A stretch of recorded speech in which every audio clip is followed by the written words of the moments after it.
Support for this podcast comes from Bryn Mawr Communications. BMC produces a number of informative podcast series spanning a variety of topics in ophthalmology. Discover a new show at itube.net/podcasts.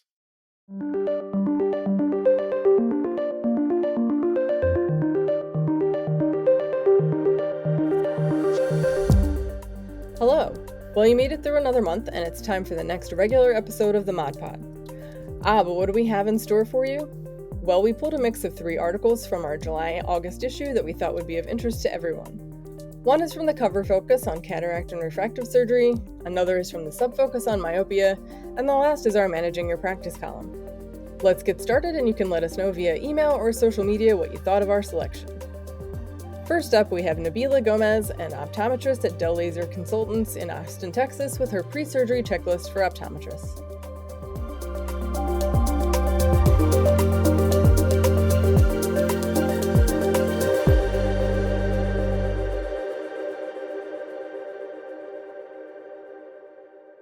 Refractive intraocular surgery, including cataract and refractive lens exchange, offers an exciting opportunity to improve a patient's vision and quality of life.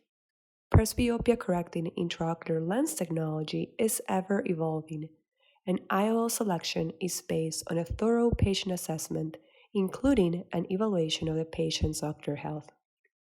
This is where pre-surgical checklists comes in, which must include candidacy criteria, effective and consistent communication, a review of the patient's visual preferences, ocular history and examination, management of expectations, and a record of addressing any issues with the ocular surface. When you have a patient in the market for refractive intraocular surgery, following the checkpoints I'm about to share will ensure optimal results. Every procedure has specific criteria that deem a patient a candidate or not.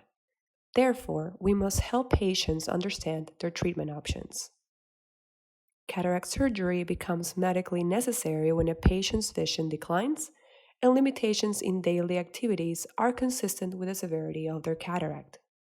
Patients who do not yet have cataracts or visually significant cataracts may consider refractive lens exchange to maximize vision at all distances and minimize dependence on glasses. Refractive lens exchange is considered an elective procedure and is not covered by insurance. It is vital to establish a good relationship with a refractive surgeon in order to learn about their assessment and surgical approach, choice of lenses, and language when discussing surgery with patients. Consistent communication among doctors will keep patients confident throughout the process. One of the preliminary considerations before refractive surgery is the patient's lifestyle and visual expectations. The answer to the questions below can provide valuable insights into the patient's preferences. Do they want partial or minimal spectacle dependence? What are the visual demands of their work or hobbies? What's the refractive error? For example, if nearsighted, do they like reading without glasses? Do they wear contact lenses? Soft or rigid gas permeable? Do they have monovision? How tolerant will they be of glare and halos due to lens design? Conversations about lens technology should be kept simple and focused on visual outcomes. If a patient wants to maximize their vision at all distances, I will first discuss multifocal IOLs. Conversely, some patients want to continue wearing glasses after surgery and prefer a monofocal IOL. Nearsighted patients must be advised that technology may not match their natural reading ability. Patients who need or have other specific near demands may still require the use of reading glasses after surgery. Patients who work or drive at night or already experience night vision disturbance should be warned about some decreased contrast, and they should also be aware that glare and halos may appear or worsen.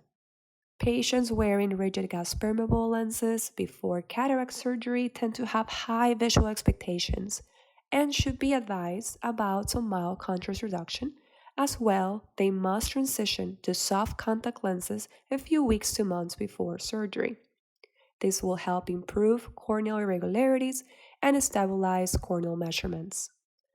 Approximately 1 to 2 weeks before biometry measurements, patients wearing soft contact lenses must also discontinue their use to keep normalizing the cornea and improve postoperative refractive accuracy. Patients with successful monovision history may commit to a monovision setup after cataract surgery, and it is important to inform patients with monovision that they may prefer wearing glasses while driving at night to reduce the occurrence of glare and halos following cataract surgery.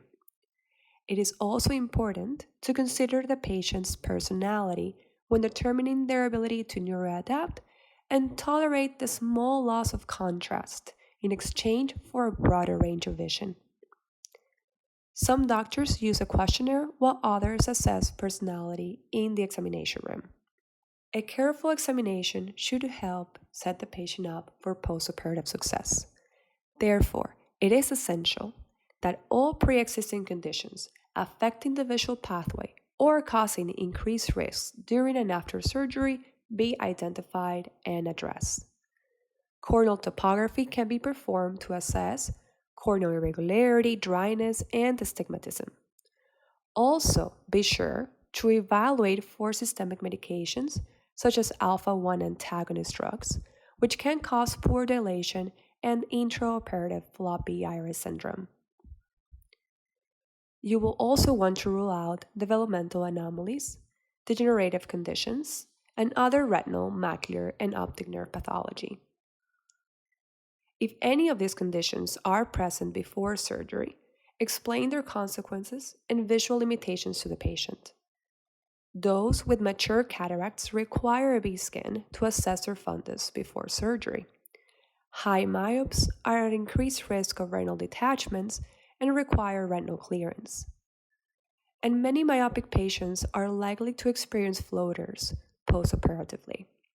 Other conditions that need to be identified include previous corneal refractive surgery, example, radial keratotomy, LASIK, photorefractive keratectomy, and advanced surface ablation.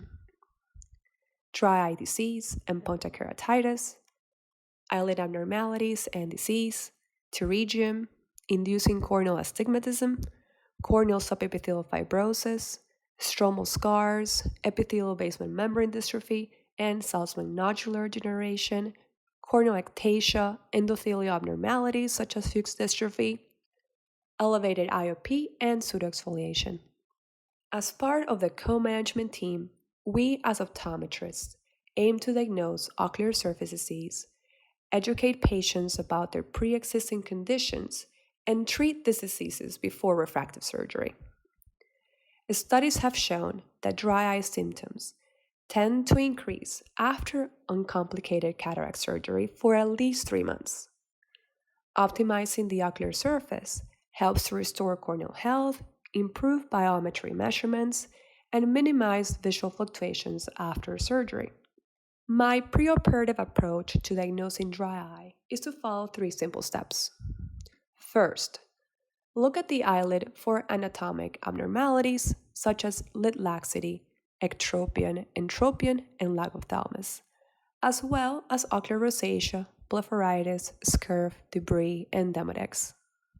Second, express the meibomian glands and document the ease of expression and meibum quality. And third, assess the ocular surface by measuring tear volume, corneal and conjunctival fluorescein staining, and tear breakup time. Another important factor concerning dry eye disease is patient education. The prospective health assessment of cataract patients' ocular surface study reported that 60% of patients with preoperative dry eye were asymptomatic. Patients who are asymptomatic may have an easier time understanding their condition if it is compared with high blood pressure or cholesterol. This explanation usually improves compliance with treatment. I also explain to my patients that the cornea is similar to the windshield of a car. Keeping it clear improves visibility, but visibility decreases when the windshield is dry and dirty. Water and soap are the equivalents of dry eye treatment. which is needed to optimize the surface before and after surgery. Explaining how a proposed treatment affects the different layers of the tear film helps patients understand the recommendations and partner in their care. Discuss with patients the fact that cataract surgery and the creation of corneal incisions can aggravate their dry eye disease. Corneal sensitivity and tear production have been shown to decrease after cataract surgery. And those with presbyopic correcting IOLs are more susceptible to visual disturbances from a poor tear film and other forms of ocular surface disease. My pre-surgical core dry eye treatments include a steroid or antibiotic steroid drop to lower inflammation, a hypochlorous acid solution to decrease bacterial load and reduce the risk of postoperative infection, a topical immunomodulator to increase tear production, and punctal occlusion to preserve tear volume. Eyelid disease, including blepharitis, ocular rosacea, and meibomian gland dysfunction, may require additional treatments, such as oral doxycycline, omega-3 fatty acids, blepharoexfoliation, intense post-light therapy, and thermal pulsation treatments. Ocular surface conditions, including Salzmann nodules, EBMD, and severe punctate keratitis, may require an amniotic membrane or superficial keratectomy. Consistent communication, understanding patient preferences, diagnosing conditions affecting the visual pathway, restoring anatomy, and managing visual expectations during the preoperative examination will set your patient up for success. In addition, a multifaceted dry eye treatment approach is needed to optimize the tear film and normalize the ocular surface effectively. This will prevent new or worsening dry eye symptoms and minimize refractive misses, fluctuating vision, and postoperative infection. Finally, providing patients with the necessary tools before surgery will make them feel empowered and confident, creating an optimal environment for achieving excellent results. What did you think of Dr. Gomez's guidance for co-managing patients who are undergoing refractive IOL surgery? Was it helpful? Is there anything you would add? Email us at modernod@bmctoday.com and let us know. Ready for what's next? Great, because we're about to hear Ashley Tucker, a partner and optometrist at Bel Air Family Eye Care in Bel Air, Texas, provide an overview of myopia treatment options available now and those that optometrists are likely to have at their disposal in the near future, right after this break.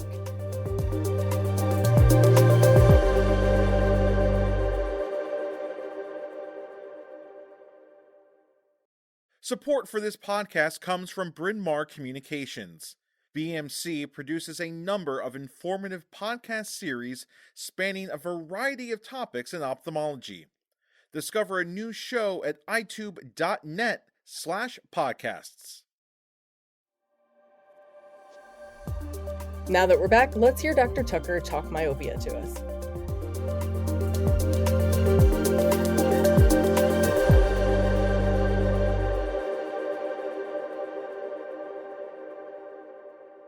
We are living in the most exciting time to be implementing myopia management in our everyday practices. Not only do we have an FDA-approved daily disposable soft contact lens option, but several other treatment options are on the way that we will be able to add to our arsenal to expand our scope of practice even further. In addition, new evidence-based lifestyle recommendations have surfaced, which we can use to supplement our medical myopia control options. Let's explore the newest trends and topics in myopia management. Spending time outdoors has been recognized for years to prevent or delay myopia onset. But the details surrounding what constitutes outdoor time have been ambiguous until recently. The current recommendation is now at least 2 hours per day, but the more outdoor time, the better. In fact, children who spend less than 13 hours per week outdoors had significantly higher risk of incident myopia. While outdoors, children should truly avoid doing any near work and instead engage in activities that stimulate their distance vision, such as playing sports. The exact level of light intensity necessary to have an effect on incident myopia is yet to be determined, but traditionally, light intensity more than 1,000 lux is considered sufficient to constitute outdoor time. Thus, even being outdoors on a cloudy day is better than being indoors in terms of myopia control. Sleep is a key factor in children's overall health, but it has been recently described as a modifiable behavioral risk factor affecting both myopia onset and progression. According to 2 recent studies, there is an increased risk of myopia in children who sleep less than 5 to 7 hours per night, compared with those who slept more than 9 hours per night. In addition, results from a trial conducted in China found that children who had a bedtime of 9:30 p.m. or later were much more likely to be myopic at baseline, develop myopia during the 2-year trial, and have more significant myopic progression. These results suggest that children who have an earlier bedtime and sleep longer are less likely to become myopic and to progress at a lower rate if they do develop myopia. MySight 1-Day is the first FDA-approved soft contact lens proven to slow the progression of myopia in children from 8 to 12 years of age at the initiation of treatment. At 3 years, the trial evaluating this lens concluded that children wearing MySight 1-Day experience on average a 59% reduction in refractive progression and a 52% reduction in axial elongation when compared with the control group. Most recently, the company released 7-year data showing that despite being switched into a single vision lens for the final year, there was no evidence of a rebound effect after cessation of treatment. In addition, 23% of children who wore MySight 1-Day lenses for the full 6 years showed essentially no myopia progression throughout the entire trial. Although MySight 1-Day is the only FDA-approved contact lens option for myopia control, there are several other highly effective lens designs available for off-label use, such as orthokeratology lenses and center-distance soft multifocal contacts. Although true outdoor time is ideal, there are certainly challenges that may prevent children and their families from spending 2 or more hours per day outside each day, such as inclement weather, lack of proper supervision, and time constraints. As a result, researchers have proposed an indoor therapy using repeated low-level red light that could potentially mirror the positive effects of outdoor time. In a sham, device-controlled, randomized, double-blind clinical trial in China, researchers used a device that emits 650 nanometers of red light directly to the retina. The therapy was administered at home under parental supervision twice daily and 5 days per week. Each session lasted 3 minutes, with the session separated by a minimum of 4 hours. The preliminary results of this study are very promising, with a significant decrease in axial elongation and myopia progression after 6 months and no structural impacts on the retina. Low-dose atropine has been used for decades as an effective off-label form of myopia control. Studies such as low-concentration atropine for myopia progression, or the LAMP trial, and atropine for the treatment of childhood myopia, or the ATOM trial, have been invaluable in determining the appropriate dosing and concentration of this non-selective muscarinic antagonist for clinical use. The childhood atropine for myopia progression, or CHAMP trial, is moving us one step closer to having an FDA-approved formulation. This is a 3-arm, randomized, double-masked, placebo-controlled clinical trial testing several atropine formulations that are shelf-stable at room temperature, preservative-free, and dosed once daily at night. With sites in the United States and Europe, the trial includes patients from 3 to 17 years of age from a variety of different ethnic backgrounds who have myopia between a half a diopter and 6 diopters, and no more than a diopter and a half of astigmatism. The trial is in phase 3 and has determined that low-dose formulations of 0.01% and 0.02% atropine are safe with few adverse events. In addition, 0.01% atropine was found to be efficacious in slowing myopia progression, as evidenced by spherical equivalent refractive error and axial length measurements when compared with placebo after 3 years. If approved, this drop will be the first pharmaceutical agent approved for the treatment of childhood myopia. Myopia control spectacles are perhaps the most anticipated addition to our myopia management toolbox. These would provide a complete package of options for our patients and would especially help those who are both contact lens and eye drop averse. Although they are already available in many other countries, they are not yet available here in the United States. There are 3 leading design options in development, which are MyoSmart, Stellest, and SightGlass. MyoSmart spectacle lenses use defocus incorporated multiple segments technology developed in collaboration with the Hong Kong Polytechnic University and is considered to have a dual focus design. The lens consists of a central optical zone for distance correction with approximately 400 plus power plus 350 diopter lenslets equally distributed in a honeycomb pattern throughout the mid-peripheral zone. This provides clear distance vision while simultaneously creating myopic defocus on the peripheral retina. Stellest lenses incorporate highly aspherical lenslet target technology, with the lens consisting of a single vision optical zone surrounded by 11 rings of aspheric lenslets of varying powers to create a volume of myopic defocus. SightGlass uses diffusion optics technology to reduce contrast. This lens design is based on the theory that high levels of contrast on the retina cause axial elongation, whereas low levels slow elongation. The lens consists of a clear central aperture surrounded by thousands of dots, reducing peripheral retinal contrast by at least 30% when compared to central contrast. The future of myopia management is truly exciting. Practitioners are better equipped now than ever to adopt myopia management as standard of care and to have a positive influence on the lives and vision of our patients. Well, hopefully we're up to speed on the state of myopia management, seeing as it's a very real and manageable condition. Now, though, we are at the last article of the episode. Have you ever wondered whether an optometric externship program was right for your practice? If so, you're not alone. And also, today is your lucky day because Osama Said is about to serve up the pros and cons to help you make the decision.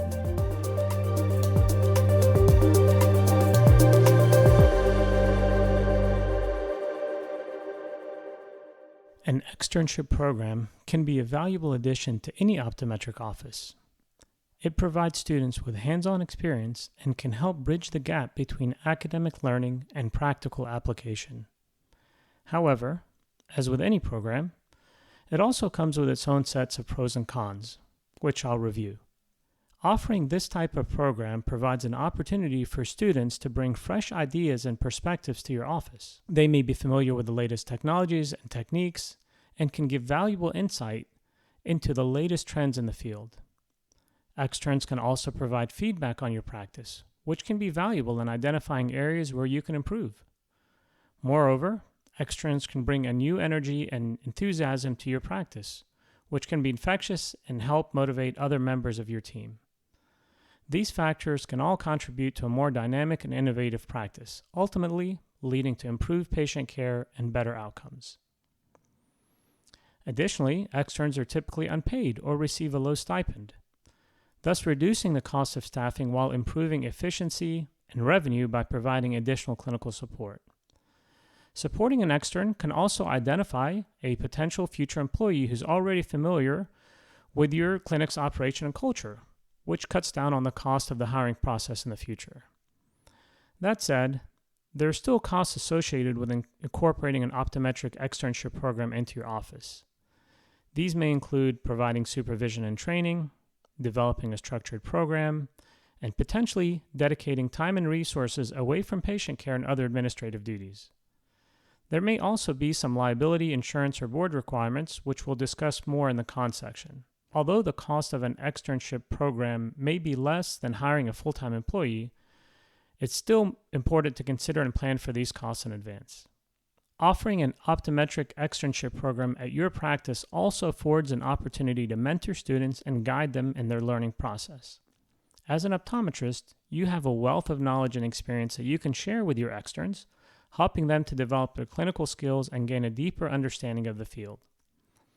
This can be a rewarding experience, as it provides a chance to give back to the next generation of practitioners and positively influence the future of the profession. Additionally, by serving as a mentor, you can help build relationships with future practitioners, which can benefit your practice in the long term. You may even collaborate with externs on research and other projects, which can further contribute to the advancement of the field. Establishing an externship program can also connect you with potential hires. Externs may be looking for employment after completing their education, and serving as an externship site provides an opportunity for them to gain first-hand experience with your practice to see if it's a good fit for them and for you. you'll have the opportunity to observe externs over an extended period, which will help you determine if they would make a good fit for your practice long term. This can help streamline your hiring process, identify potential hires, and screen for qualities such as technical ability, communication skills, and a cultural fit. Furthermore, by hiring someone who's completed their externship at your practice, you can be confident that they are already familiar with your practice, patients, and procedures. Having your own externship program can create a perception of high academic standards and excellent clinicians among patients. Patients are often impressed by the presence of externs in a practice, as it signals that the practice is committed to ongoing education and training given by knowledgeable and skilled practitioners. This perception can be particularly valuable for practices that are looking to differentiate themselves in a competitive marketplace, helping to attract new patients and retain patients. Additionally, the presence of externs can provide a valuable opportunity to educate patients about the optometric field and the importance of regular eye exams, which can ultimately lead to improved patient care and better outcomes. Some of the cons include setting up an optometric externship program can actually be time and resource intensive due to requirements such as providing proper supervision and training, developing a structured program that aligns with the extern's academic requirements and the goals of your practice, and providing feedback and guidance to externs throughout their externship program. This may require you to dedicate resources away from patient care and other administrative duties. As the externship program is an additional responsibility on top of running a busy practice, it's important to consider the effects that it may have on your workload and to ensure that you have the time, resources, and support to manage the program effectively before implementing it. For the externship program to be effective, it's essential to have a well-defined structure that matches the school's academic requirements, the extern's aspirations, and the practice goals. This includes developing a curriculum that covers the key areas of your practice that the externs will be exposed to, setting expectations for the externs, and providing them with feedback on their performance throughout the program. Without a structured program, the externship may not provide the intended benefits, and there may be a lack of clarity around the program. This can lead to a less than optimal experience for these externs and could even have a negative impact on the practice. Developing a structured program can be time and resource intensive, but it is essential to ensuring that the program is effective and achieves the desired outcome. It's important to carefully evaluate the resources required to develop and implement a structured program and to ensure that the program is well aligned with the goals of your practice before implementing an optometric externship program. As an optometrist, you are responsible for the actions of your externs, and if one of them makes a mistake that results in injury to a patient, you may be held liable. This can be a significant risk, particularly if you have not adequately trained and supervised the externs. It's essential to ensure that the externs receive proper training and that they're closely supervised during their clinical activities. It's also important to have appropriate insurance coverage in place to protect your practice in the event of an adverse incident. Liability and insurance issues can increase the costs associated with incorporating an externship program, and it's important to consider these costs when evaluating the feasibility of an externship program for your practice. Although the risk of liability can be mitigated through proper training and insurance, it's important to carefully evaluate the potential risks. Externs are typically present in your office for a limited time, usually a few months at a time. As a result, it can be difficult to establish a long-term relationship with the externs, and it can be challenging to build a cohesive team. Additionally, the constant turnover of externs can disrupt the flow of your practice and may require you to spend additional time and resources orienting new externs. This can be particularly challenging if you have a busy practice, as it may be difficult to find the time to provide adequate training and supervision while also managing patient care and administrative duties. To mitigate the effects of the lack of continuity, it's important to establish clear expectations for the externs, provide a well-structured program, and communicate regularly to ensure that externs are on track with their goals and responsibilities. Additionally, it may be helpful to consider establishing ongoing relationships with local optometry schools to provide a pipeline of externs to your practice, which can help to ensure a more consistent supply of well-trained externs. Although the lack of continuity can be a challenge, it can be mitigated through careful planning and well-structured program. Also keep in mind that although externs are well-trained in clinical skills, they may not have the same training experience in optical sales and marketing. This can be challenging if your practice relies heavily on optical revenue, as you may need to spend additional time and resources training externs on the finer points of optical sales and marketing. To mitigate the effects of optical revenue, it's important to establish clear expectations for the externs and communicate regularly with your staff to ensure that they can manage their responsibilities effectively. Providing training and guidance to externs in areas such as optical sales and marketing can also be a valuable learning opportunity for them and help them to develop a more well-rounded understanding of the profession. Although the lack of business training among externs can be a challenge, it can be mitigated through proper planning and support and can provide an opportunity for both the externs and your practice to learn and grow. Incorporating an optometric externship program into your practice can provide several benefits, but it also comes with its own set of challenges. Developing a well-structured program that aligns with the goals of the program and the academic requirements of the student is essential to ensuring that the program is effective and beneficial for both the externs and your practice. With proper planning and support, an optometric externship program can be a valuable addition to your practice, providing a rewarding experience for both you and the externs.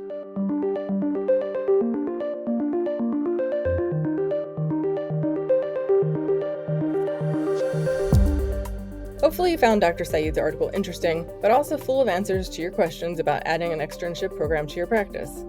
And we hope you enjoyed the rest of the episode as well, of course. As always, get in touch with us if you have any questions, comments, feedback, or ideas. Email us at modernod@bmctoday.com or follow us on Instagram, LinkedIn, Facebook, and Twitter. We want to hear from you. Until next time, be well. Thanks for listening.